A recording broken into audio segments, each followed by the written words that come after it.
sorry, I'm not feeling too great today because I something happened to my eyes or something. My eyes are really, really sore today, and I don't know why. Um, didn't do anything different. Didn't use anything different. I think it's probably just viral conjunctivitis or something like that. But anyway, it's driving me slightly crazy, and so I'm generally just not at my best. But I wanted to just get this um done because I have used another few foundations, and I said I would keep it going. I don't want too many to mount up because then the video will be just too long and all the rest. Anyway, um, just what, yeah, I've got three here in front of me, okay, and I'm just going to plow through those. Now, I had intended to start with just start into liquid foundations and keep going with those, but what I did at the weekend was I ended up using the Shu Uemura Nobara foundation. This is it here, it's in a stick. And I've mentioned this before in one of my favorites videos. Um, to me, this is probably one of the best foundations around. I have it in two shades. It's in 564, slightly darker one, and 584. And there they are there. So there they are swatched. Okay. You see the 564 is quite different to the 584. It's a big difference between the two. What I do is I either use, one for summer, one for winter, and then I also have the option of using the darker one for contouring, or sometimes I'll just, mix them together, just blend them together. And it's pretty good. It's a pretty good match for my skin. This foundation is expensive. It is hard to get.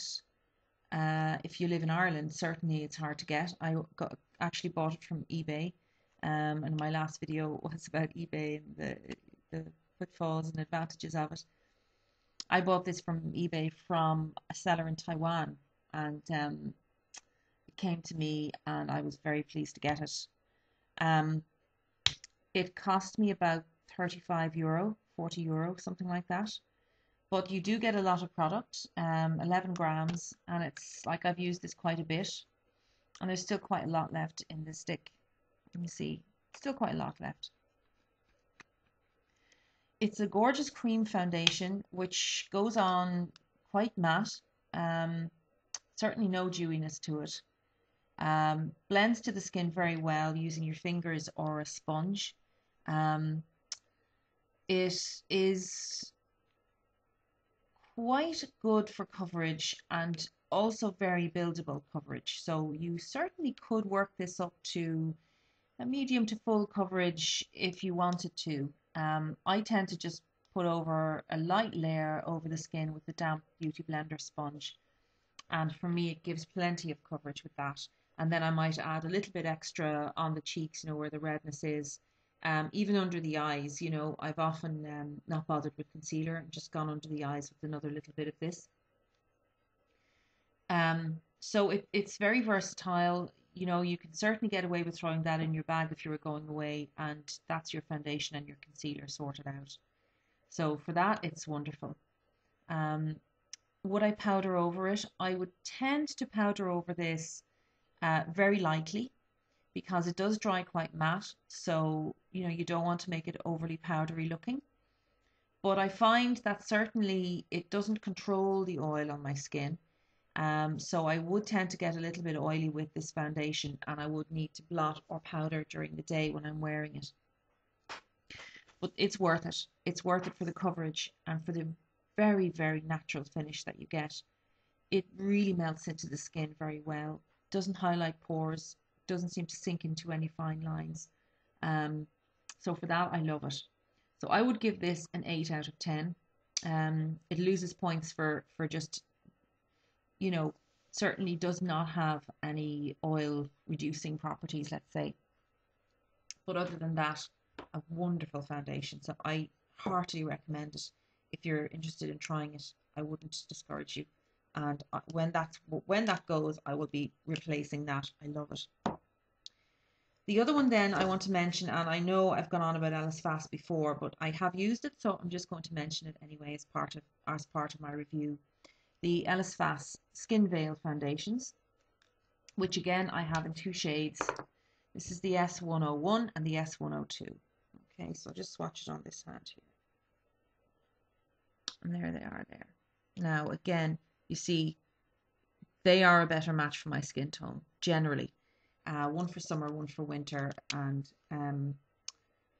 wonderful foundation. Again, the pluses of this foundation, extremely natural looking. You will get an absolutely flawless finish with this. I don't think it's possible to make this look cakey at all.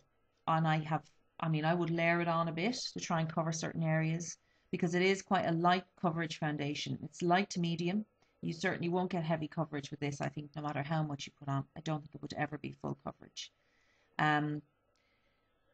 But I have certainly layered it on a bit over certain areas I might want to cover a bit more, and it has never looked cakey. So for that, it's amazing. Lasting power, not great. I would say of all the foundations I have that I use regularly, this would probably be the one that wears off the quickest. So I would certainly powder over this and try and set it as much as I can.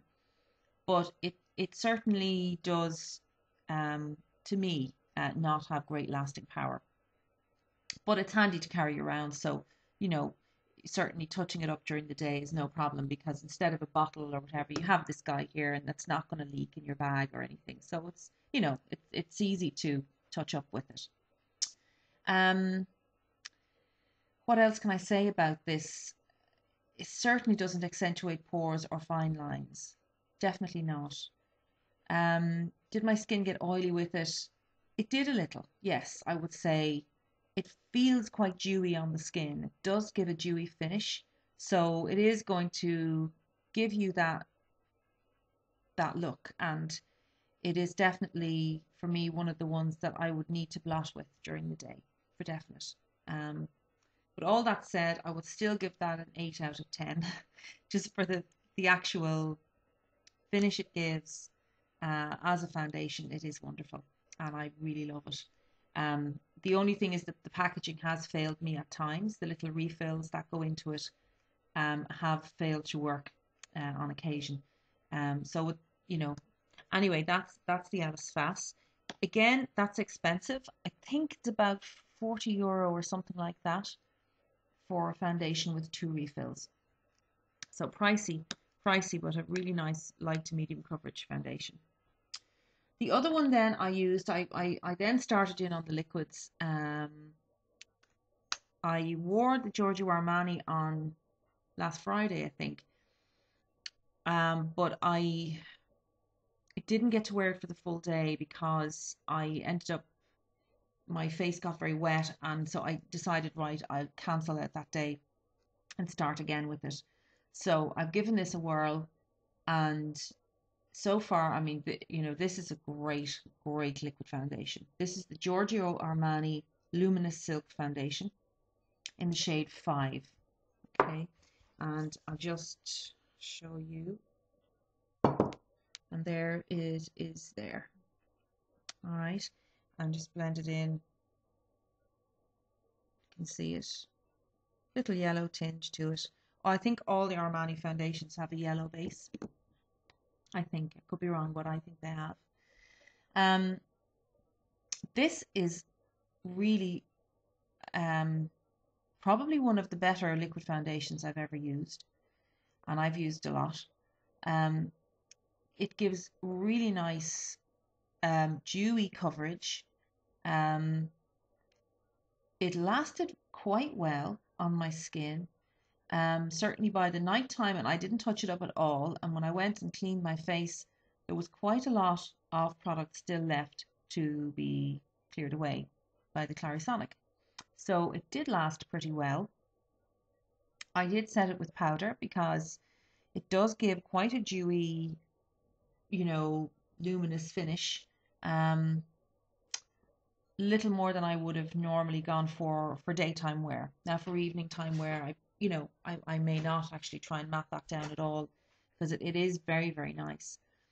Um, Gives very good coverage. I'd say medium coverage. Um, Blended very, very well with the brush. The brush I'm using is the Encore Makeup Stipple and Swirl brush, which is my preferred foundation brush at the moment. Applied really nicely with that. You do need to work quickly because it will set quite quickly on your skin. So you need to get that on fairly fast or it won't spread very far. You can damp your brush first if you want, and that will help to slow down that process. Um, what else about it? Did it make my skin oily?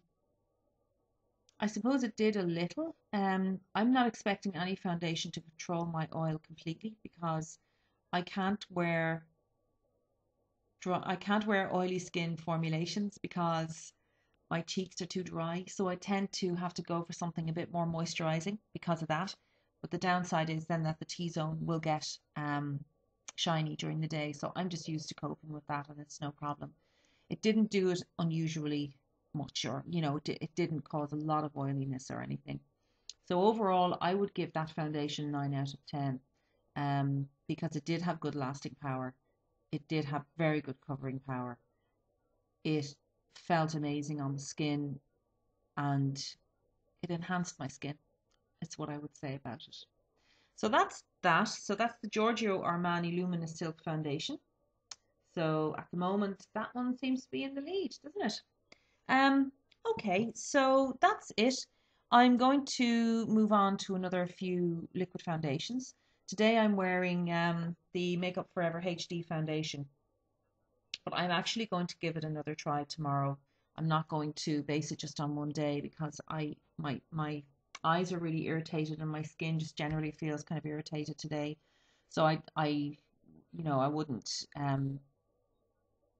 wouldn't really make any judgments based on how any makeup would look on my skin, not today.